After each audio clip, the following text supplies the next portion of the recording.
রব্বি আউযু বিকা মিন হামাযাতি শায়াতিন ওয়া আউযু বিকা মিন আন ইয়াহদুরুন। রব্বানা হাব লানা মিন আজওয়াজিনা ওয়া যুররিয়্যাতিনা কুররাতা আয়ুনি ওয়াজআলনা লিল মুত্তাকিনা ইমামা।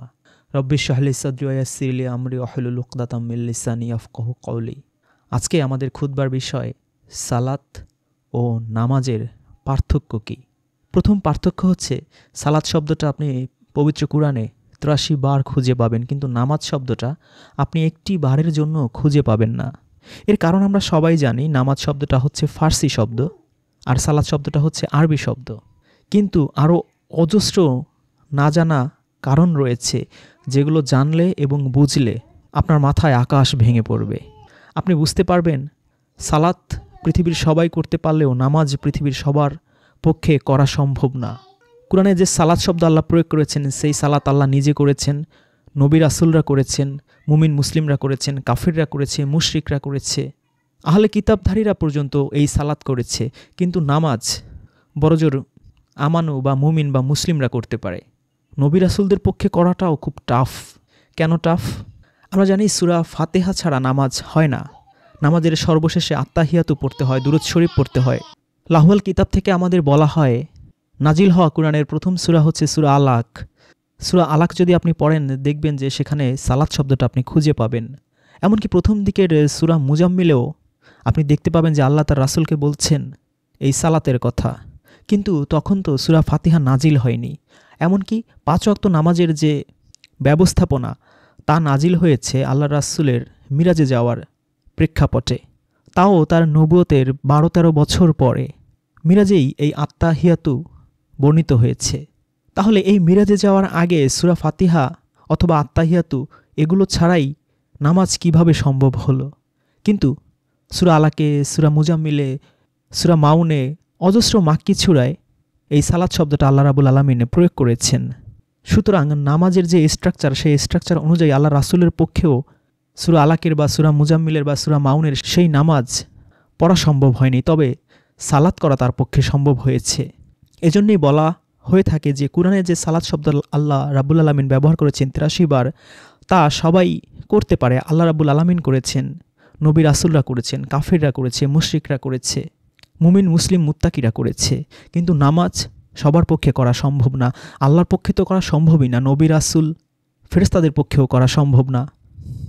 কুরআনে শুধু আল্লাহ, নবী রাসূল, ফেরেশতা, কাফির, মুশরিক, মুমিন মুসলিম তাদের সালাতের কথাই বলা হয়নি, পশু পাখিদের সালাতের কথা পর্যন্ত বলা হয়েছে।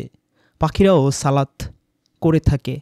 কিন্তু নামাজ যে রিচুয়াল স্ট্রাকচার আমাদের রয়েছে, এই স্ট্রাকচার যদি প্রয়োগ করা হয়, তাহলে এই নামাজ মুসলিম ছাড়া অন্য কারো পক্ষেই করা সম্ভব হয় না। সেক্ষেত্রে কুরআনে যে পাখিদের সালাতের কথা বলা হয়েছে, আল্লাহর সালাতের কথা বলা হয়েছে, রাসূলের সালাতের কথা বলা হয়েছে, ফেরেশতাদের সালাতের কথা বলা হয়েছে, যেই সালাত তারা মুমিনদের জন্য করে, পৌত্তলিকদের সালাতের কথা বলা হয়েছে, আহলে কিতাবদের সালাতের কথা বলা হয়েছে, সেই ক্ষেত্রে অজস্র আয়াতের অর্থ পুরোপুরি বিপরীত হয়ে যায়, কুরআনের সাথে সাংঘর্ষিক হয়ে যায় এবং অর্থ মোটেই উপলব্ধি করা পৃথিবীর কারো পক্ষেই সম্ভব হয় না, যদি সেখানেও আমরা সালাতের অর্থ নামাজ হিসেবে ধরে নেই।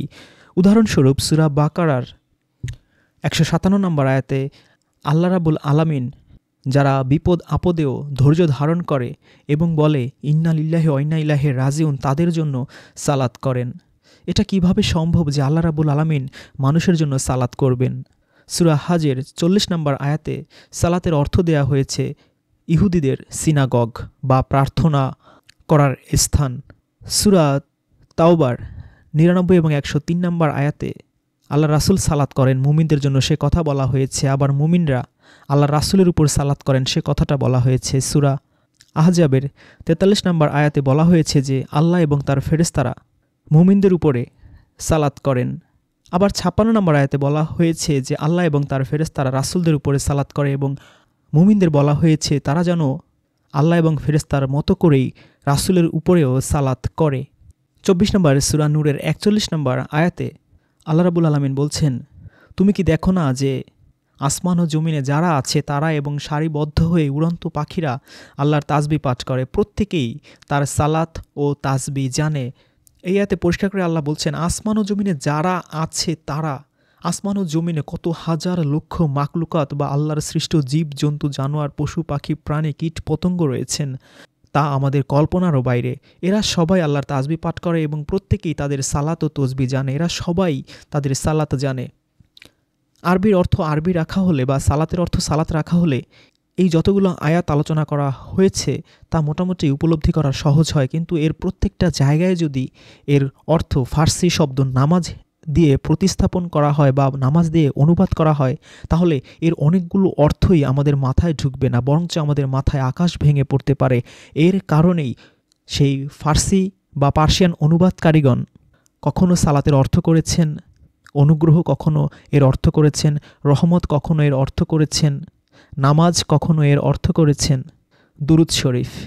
এইভাবে বিভিন্ন জায়গায় একই শব্দের বিভিন্ন অর্থ প্রয়োগ করে তাদের সালাত নিয়ে জালিয়াতিগুলো ঢাকার চেষ্টা করেছেন। এখন প্রশ্ন উঠতে পারে যে এই ইরানিরা পার্সিয়ানরা কেন এই সালাত শব্দটাকে জালিয়াতি করলো? তারা শুধু সালাত শব্দটাকেই জালিয়াতি করেনি, তারা সিয়াম বা সাওম, জাকাত, কুরবানি, হজ, প্রায় প্রত্যেকটা কোরআনের ভাইটাল শব্দ নিয়েই তারা জালিয়াতি করেছে। প্রশ্ন হচ্ছে কেন? এর উত্তর যদি আমরা বুঝতে পারি তাহলে কোরআন বোঝার ক্ষেত্রে আমরা অনেক দূরে এগিয়ে যাব। দেখুন, কোরআন নাজিল হয়েছিল আরব অঞ্চলে, যাদের ভাষা আরবি, মাতৃভাষা আরবিতে কথা বলে, তাদের জন্য কোরআনের অনুবাদের কোনো প্রয়োজন ছিল না। অনুবাদের প্রয়োজন হলো কাদের? অনুবাদের প্রয়োজন হলো যাদের মাতৃভাষা বা নিজের ভাষা আরবি নয় তাদের। এবং অনারব যারা, তাদের মধ্যে সর্ববৃহৎ সবচেয়ে প্রতাপশালী এবং প্রভাবশালী জাতি ছিল পার্সিয়ান জাতি বা ইরানি জাতিরা। খলিফা উমর যখন ওই পার্সিয়ান সাম্রাজ্য পরাজিত করেন, তার আগে রোমান সাম্রাজ্যের প্রায় সমপর্যায়ের প্রতাপশালী সাম্রাজ্য ছিল এই পার্সিয়ান সাম্রাজ্য। পৃথিবীর ইতিহাসের অত্যন্ত বিখ্যাত এবং অত্যন্ত শক্তিশালী এই সাম্রাজ্য খলিফা উমর যখন জয় করেন, তখন থেকেই এই পার্সিয়ানদের প্রতিশোধপরায়ণতা, ইসলাম বা মুসলিম বা আরবদের কাছে নিজেদের পরাজয়, নিজেদের লজ্জা সব কিছুই আস্তে আস্তে প্রকাশ হতে থাকে উমাইয়া খিলাফতের সময় থেকে।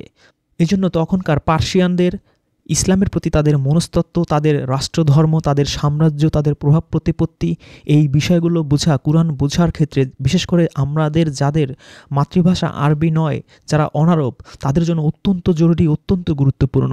পার্সিয়ানদের মনস্তত্ত্ব, তাদের রাষ্ট্রধর্ম, এই বিষয়গুলো যদি আমরা বুঝতে না পারি বা বোঝার চেষ্টা না করি, আমরা হাজার লক্ষ অনুবাদ, তর্জমা, তাফসির পড়লেও কোরআনের মর্মবাণী বোঝা আমাদের জন্য অত্যন্ত কঠিন হয়ে যাবে।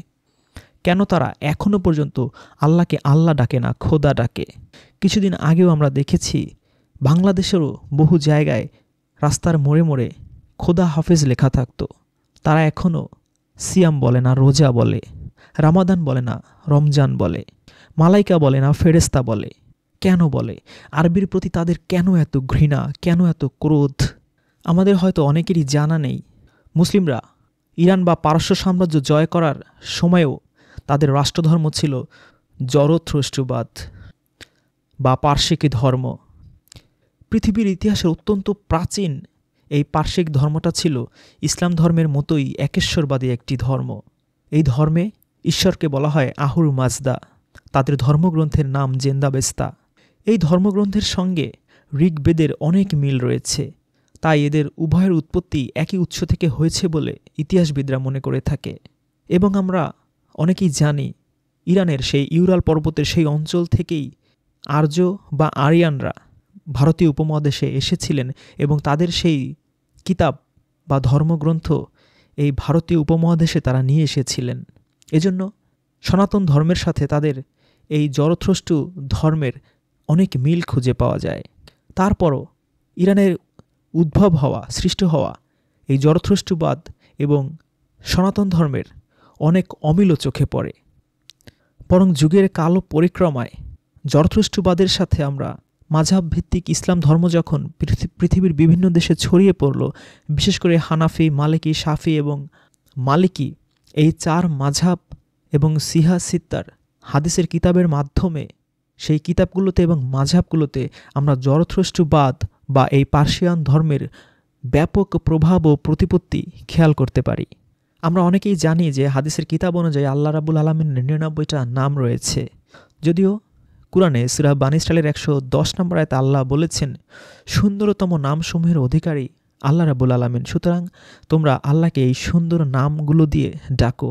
কিন্তু কুরআনে সূরা হাশরের শেষের দিকে এবং অন্যান্য সূরায় কিছু কিছু ক্ষেত্রে আল্লাহ রাব্বুল আলামিনের কিছু নাম, গুণবাচক বা সুন্দর নাম আল্লাহ প্রকাশ করেছেন, অধিকাংশই প্রকাশ করা হয়নি। কিন্তু লাহুয়াল হাদিসের মাধ্যমে আমরা জানি যে আল্লাহ রাব্বুল আলামিনের ৯৯টা নাম রয়েছে। সবচেয়ে আশ্চর্যের বিষয় হচ্ছে এই জরথ্রষ্টবাদ বা জরথ্রষ্ট ধর্মে তাদের যে ঈশ্বর আহুর মাজদা, তার এই গুণবাচক ১০১টি নাম রয়েছে। বিষয়টা কি অনেক কাছাকাছি নয়? তাদের রয়েছে ১০১টি নাম ঈশ্বরের, আর আমাদের আল্লাহর রয়েছে ৯৯টা নাম। আরও একটা মিল হচ্ছে যে আমাদের ইসলাম ধর্মে আল্লাহর পরেই যেই শক্তিশালী ফোর্সকে কল্পনা করা হয় সেটা হচ্ছে মালাইকা, ফার্সিতে ফেরেশতা।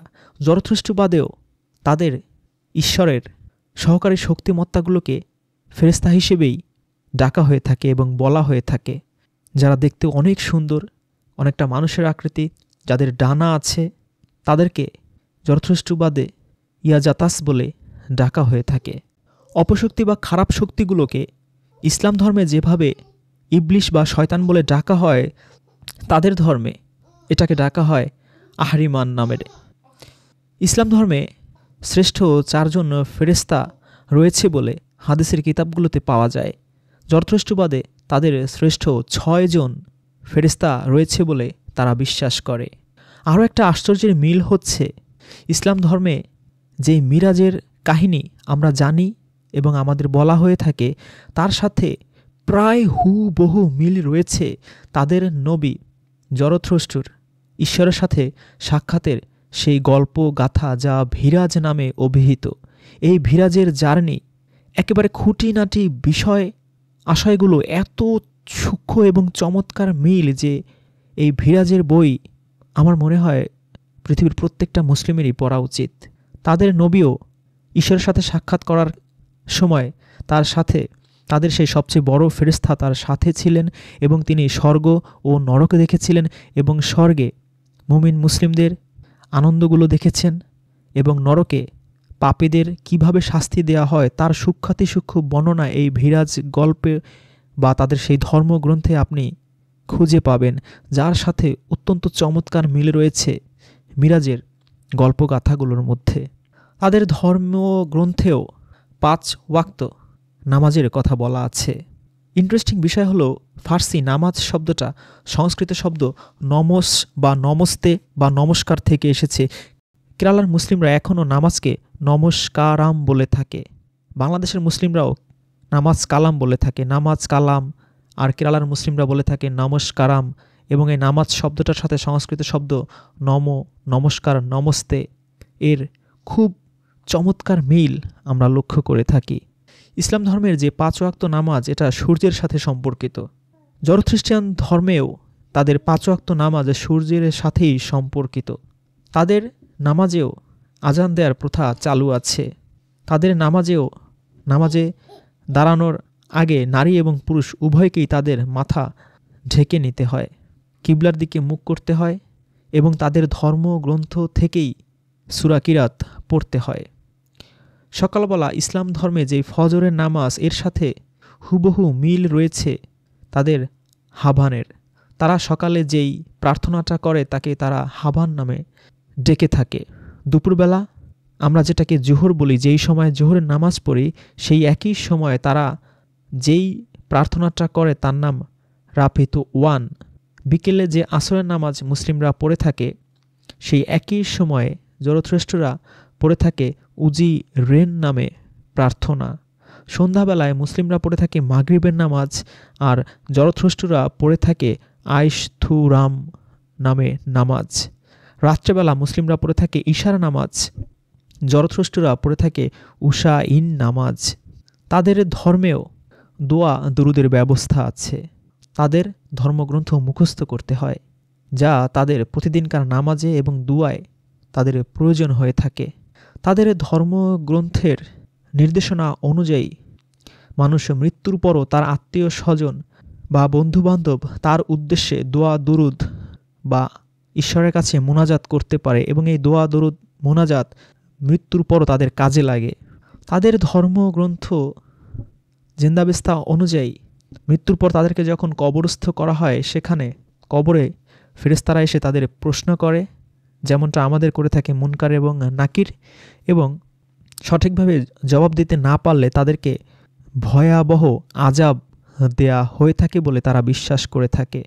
তাদের যে দুজন ফেরেশতা কবরে সোয়াল জবাব করে, তাদের একজনের নাম বহুমান এবং আরেকজনের নাম হচ্ছে মিথরা, যেমনটা আমাদের হচ্ছে মুনকার এবং নাকির। তাদের ধর্মগ্রন্থ অনুযায়ী তারাও মাসিহাতে বিশ্বাস করে, যেমন আমরা বিশ্বাস করি ঈসা মাসিহা বা ইমাম মেহেদি, সেরকমটা তারাও বিশ্বাস করে যে শেষ জামানায় তাদের এই মাসিহারা এসে তাদের উদ্ধার করবে। তারা হাসরের মাঠে যে শেষ বিচার হবে, সেই একই কনসেপ্ট তাদের ধর্মগ্রন্থেও রয়েছে। দাব্বাতাল আরও কনসেপ্টও তাদের ধর্মগ্রন্থে রয়েছে। মৃত্যুর পর পুনরুত্থান, সিদরাতুল মুনতাহা, জান্নাত ও জাহান্নামের মাঝে আরাফ, প্রায় অনেক কিছুই বলতে গেলে হুবহু মিল রয়েছে জরথুস্ট্র ধর্মের সাথে। শুধু তাই না, ইসলাম ধর্মের মতো তাদের ধর্মগ্রন্থেও পুলসিরাতের কনসেপ্ট রয়েছে, যে পুলসিরাত পার হয়ে তাদেরকে জাহান্নাম থেকে জান্নাতে যেতে হবে। তাহলে সালাত ও নামাজের মধ্যে আমরা প্রথম যে পার্থক্যটা খুঁজে পেলাম সেটা হচ্ছে যে একটা হচ্ছে ফার্সি ভাষার শব্দ আর একটা হচ্ছে আরবি ভাষার শব্দ। দ্বিতীয় যে পার্থক্য আমরা খুঁজে পেলাম সেটা হচ্ছে সালাত সবাই করতে পারে, আল্লাহ, নবী, রাসূল, ফেরেশতা, মুমিন, মুসলিম, পৌত্তলিক, বিধর্মী সবাই। কিন্তু নামাজ শুধুমাত্র মুমিন মুসলিমরাই করতে পারে। আল্লাহর পক্ষে বা ফেরেশতাদের পক্ষে এই নামাজ মানুষের জন্য বা মুমিনদের জন্য করা সম্ভব না। তাহলে এই সালাত শব্দের অর্থ কী, আরবিতে কীভাবে ব্যবহৃত হয়, এবং নামাজ শব্দের অর্থ কী, ফার্সিতে কীভাবে ব্যবহৃত হয়, এই বিষয়টা আমাদের জানা দরকার। নামাজের বাংলা অর্থ হচ্ছে প্রার্থনা, দোয়া, মোনাজাত ইত্যাদি। বলা হয়ে থাকে একজন মুমিন বা মুসলিম আল্লাহর কাছে যত ধরনের দোয়া বা প্রার্থনা বা মোনাজাত করে থাকে, তার মধ্যে সর্বশ্রেষ্ঠ হচ্ছে এই নামাজ। কিন্তু আরবিতে সালাত শব্দের অর্থ কখনোই প্রার্থনা নয়, নামাজ নয়, দোয়া নয়, মোনাজাত নয়। আরবিতে সালাত অর্থ হচ্ছে টু ওয়ে কমিউনিকেশন, যোগাযোগ, সম্পর্ক স্থাপন, রিলেশনশিপ বিল্ড আপ। দুটো পক্ষ ছাড়া কখনোই আরবি সালাত সম্ভব নয়, কিন্তু নামাজ সম্ভব। যারা আরব দেশে থাকেন বা আরবি ভাষী যে 22টা দেশ পৃথিবীতে আছে, তার যে কোনো একটি দেশে গেলেই আপনি সালাত শব্দটার বহুল প্রয়োগ খুঁজে পাবেন। তাদের যোগাযোগ মন্ত্রণালয়, ডাক, টেলিযোগাযোগ মন্ত্রণালয়, এমনকি মোবাইল ফোনের অনেক কোম্পানি এই সালাত শব্দ ব্যবহার করে থাকে। ইত্তিসালাত নামে অনেক কোম্পানিও রয়েছে, আপনি গুগল করলে খুব সহজেই তা পেয়ে যাবেন। যোগাযোগ অর্থেই তারা এই সালাত শব্দটা ব্যবহার করে থাকে। যোগাযোগ বা কমিউনিকেশন আরবিতে দুই গ্রুপের সাথে হতে পারে, দুই প্রান্তের সাথে হতে পারে, যেমন আপনার সাথে আপনার বাবার বা বন্ধুর বা স্ত্রীর বা স্বামীর।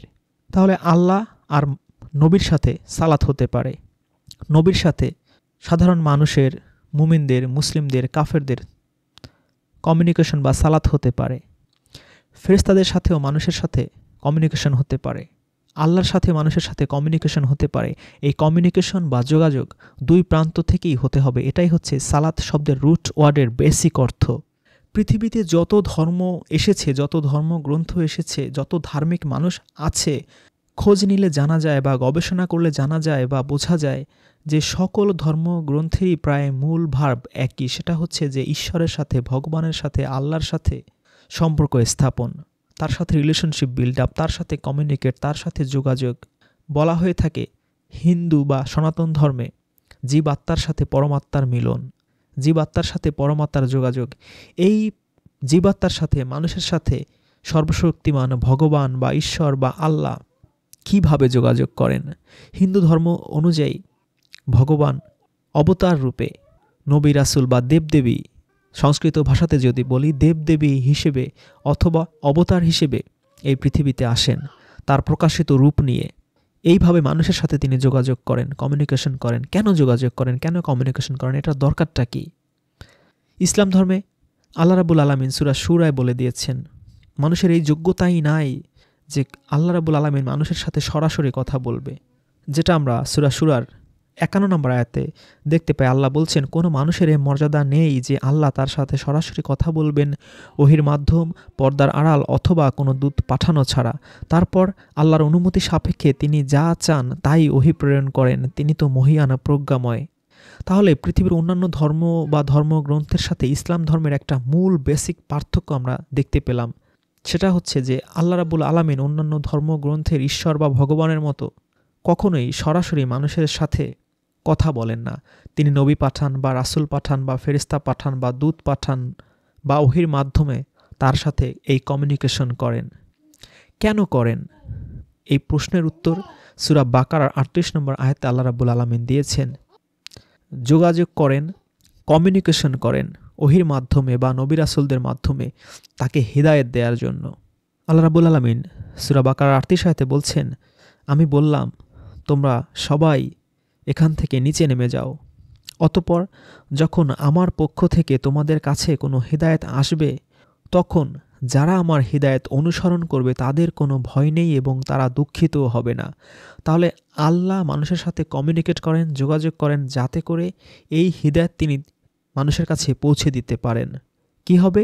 মানুষ যদি সেই হিদায়াত অনুসরণ করে তাহলে আবার রিটার্ন ব্যাক করে সেই জান্নাতে সে ফেরত যেতে পারবে। সূরা বাকারারই ১৮৫ আয়াতে আল্লাহ বলেন, রমজান মাস যাতে কুরআন নাজিল করা হয়েছে মানুষের জন্য হিদায়াত স্বরূপ এবং হিদায়াতের সুস্পষ্ট নিদর্শনাবলী ও সত্য মিথ্যার পার্থক্যকারী রূপে। আয়াতের শেষ অংশে আল্লাহ বলছেন, তিনি তোমাদেরকে যে হিদায়াত দিয়েছেন তার জন্য আল্লাহর বর্ত ঘোষণা করো এবং যাতে তোমরা শুকর করো। তাহলে এই যে কুরআন আল্লাহ রাব্বুল আলামিন নাজিল করেছেন কি স্বরূপ? হিদায়াত স্বরূপ। আল্লাহ যে সূরা বাকারা ৩৮ আয়াতে বলেছেন যে তোমাদের কাছে হিদায়াত আসবে, যে এই হিদায়াত অনুসরণ করবে তার কোনো ভয় নেই, কোনো দুশ্চিন্তা নেই, এই হিদায়াত হচ্ছে কুরআন। তাহলে প্রশ্ন হচ্ছে, আল্লাহর রাসূলের আগে যারা এসেছিলেন যত নবী রাসূলরা তাদের কাছে আল্লাহ কি পাঠিয়েছেন? সূরা বাকারারই ১৩৪ আয়াতে আল্লাহ বলছেন, সেটা তো এমন এক জাতি যা অতীত হয়ে গিয়েছে। তারা যা অর্জন করেছিল তা তাদের জন্য এবং তোমরা যা অর্জন করেছো তা তোমাদের জন্য, এবং তারা যা করে গেছে সেজন্য তোমরা জিজ্ঞাসিত হবে না, তোমাদের প্রশ্ন করা হবে না। তাহলে আগের যে জাতিরা চলে গিয়েছে সেই বিষয়ে আমাদের কোনো প্রশ্ন করা হবে না। তবে এতটুকু আমরা বুঝি যে যুগে যুগে অজস্র নবী রাসূল আল্লাহ রাব্বুল আলামিন পাঠিয়েছেন মানুষকে হিদায়াত দেওয়ার জন্য, এবং এর আগে অনেক কিতাবও পাঠিয়েছেন, যেটা সূরা বাকারারই ১ থেকে ৪ নম্বর আয়াতে আমরা দেখতে পাই যে আল্লাহ বলছেন যে এই সেই কিতাব যাতে কোনো সন্দেহ নেই মুত্তাকিদের জন্য হেদায়েত। ৪ নম্বর আয়াতে আল্লাহ বলছেন, যারা ঈমান আনে তাতে যা তোমার প্রতি নাজিল করা হয়েছে এবং যা তোমার পূর্বে নাজিল করা হয়েছে। তাহলে আল্লাহর রাসূলের পূর্বেও কিতাব, ওহী বা হিদায়াত নাজিল করা হয়েছিল, সেগুলোর প্রতিও আল্লাহ রাব্বুল আলামিন আমাদের বিশ্বাস করতে বলেছেন। তাহলে সকল যুগেই এই নবী রাসূলদের মাধ্যমে আল্লাহ রাব্বুল আলামিন মানুষকে এই হিদায়াতের আলোকবর্তিকা নূর বা আসমানে কিতাব পাঠিয়েছেন। এর মাধ্যমেই আল্লাহ মানুষের সাথে কমিউনিকেট করছেন, যোগাযোগ করছেন। এটা যদি আমরা আঁকড়ে ধরতে পারি তাহলেই আমাদের জীবন সাকসেস, আমরা জান্নাতে রিটার্ন ব্যাক করতে পারবো। কারণ সূরা বানী ইসরাঈলের ৯ নম্বর আয়াতে আল্লাহ বলছেন যে নিশ্চয়ই এই কুরআন এমন এক পথ দেখায় যা সবচেয়ে সরল, সর্বশ্রেষ্ঠ, এবং যে মুমিনগণ নেক আমল করে তাদেরকে সুসংবাদ দেয়, তাদের জন্য রয়েছে মহা পুরস্কার। তাহলে আমরা দেখলাম যে আল্লাহ রাব্বুল আলামিন আমাদের হেদায়েতের জন্য এই কুরআন পাঠিয়েছেন, কিন্তু সরাসরি আমাদের কারো কাছেই পাঠাননি। তিনি পাঠিয়েছেন শত শত বছর আগে তার এক রাসূলের মাধ্যমে। সেই রাসূলের সাথে আল্লাহ কিভাবে যোগাযোগ করেছেন, কিভাবে কমিউনিকেট করেছেন, তার উত্তর আল্লাহ দিচ্ছেন সূরা শুরার ৫২ নম্বর আয়াতে। আল্লাহ বলছেন, এভাবে আমি তোমার প্রতি আমার নির্দেশ থেকে রূহকে ওহীযোগে প্রেরণ করেছি। তুমি জানতে না কিতাব কি এবং ঈমান কি, কিন্তু আমি একে নূর বানিয়েছি যার মাধ্যমে আমি আমার বান্দাদের মধ্যে যাকে ইচ্ছা হিদায়াত দান করি, আর নিশ্চয়ই তুমি সরল পথের দিকে নির্দেশনা দাও। এই যে হিদায়াতের নূর, এই কুরআন, এটাই ওহীরূপে আল্লাহ রাসূলের কাছে আল্লাহ পাঠিয়েছেন।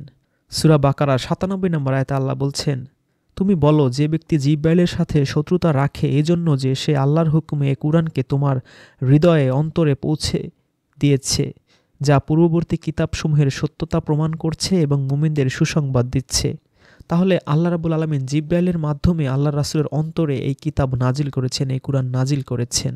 এর মাধ্যমে আল্লাহ তার রাসূলের সাথে কমিউনিকেট বা যোগাযোগ বা সালাত প্রতিষ্ঠা করেছেন। আল্লাহর রাসূলের কাজ কি ছিল? তার উপর নাজিল হওয়া এই কিতাব, এই কুরআন সবার কাছে পৌঁছে দেয়া। সবার কাছে পৌঁছতে গেলে তো সবার সাথে আল্লাহ রাসূলের কমিউনিকেট করতে হবে, আর পৌঁছে দেয়াটাই ছিল তার মূল দায়িত্ব। রাসূল হিসেবে, আল্লাহর রাসূল হিসেবে, রাসূলুল্লাহ হিসেবে তার বেসিক দায়িত্ব সম্পর্কে আল্লাহ বলেছেন সূরা মায়েদার ৯৯ নম্বর আয়াতে, প্রচার ব্যতীত রাসূলের কোনো দায়িত্ব নেই। আল্লাহর এই ওহী বা এই কুরআন প্রচার করাটাই হচ্ছে আল্লাহর রাসূলের মূল দায়িত্ব। সূরা মায়েদার ৯২ নম্বর আয়াতে আল্লাহ বলছেন, আর তোমরা আল্লাহর আনুগত্য করো এবং রাসূলের, আর সাবধানতা অবলম্বন করো। তারপর যদি তোমরা মুখ ফিরিয়ে নাও, তবে জেনে রাখো যে আমাদের রাসূলের দায়িত্ব তো কেবল সুস্পষ্টভাবে আল্লাহর বাণী প্রচার করা, পৌঁছে দেয়া। আল্লাহর রাসূল তার উপর নাজিল হওয়া এই বাণী মানুষের কাছে পৌঁছে দিতেন। নবীর যুগে সালাত কেমন ছিল সেই ভিডিওতে বিস্তারিত আলোচনা করা হয়েছে সেই সম্পর্কে, যে সকাল ও সন্ধ্যায় তিনি মানুষদের কাছে এই আল্লাহর বাণী পৌঁছে দিতেন। কারণ এত হাজার হাজার লক্ষ লক্ষ মানুষের কাছে ঘরে ঘরে গিয়ে, বা মোবাইল টেলিফোন ইন্টারনেটের যুগ তখন ছিল না, বা গাড়ি ঘোড়া এত সহজলভ্য ছিল না যে সবার ঘরে ঘরে গিয়ে ১ আয়াত ২ আয়াত বা ৫ আয়াত ১০ আয়াত করে মানুষের কাছে পৌঁছানো খুবই সময় সাপেক্ষ ব্যাপার। ৫০০, ১০০০, ২০০০ বছরেও সম্ভব না। এ কারণেই সকাল এবং সন্ধ্যায় মানুষ তার কাছে আসতো, বা নির্দিষ্ট একটা স্থান ছিল যেখানে দাঁড়িয়ে এই কোরআনের ওহীগুলো তিনি সবার কাছে পৌঁছে দিতেন। এভাবেই আল্লাহর রাসূলের সাথে সবার সাথে সম্পর্ক স্থাপিত হতো। তবে সম্পর্কের মূল কারণই ছিল এই কুরআন। তাহলে এই কুরআনের মাধ্যমে আল্লাহ তার রাসূলের সাথে সম্পর্ক স্থাপন করেছেন, কমিউনিকেট করেছেন, সালাত করেছেন। আবার রাসূল এই কুরআনের মাধ্যমেই মানুষের কাছে এই সালাত করেছেন বা সম্পর্ক বা কমিউনিকেশন করেছেন।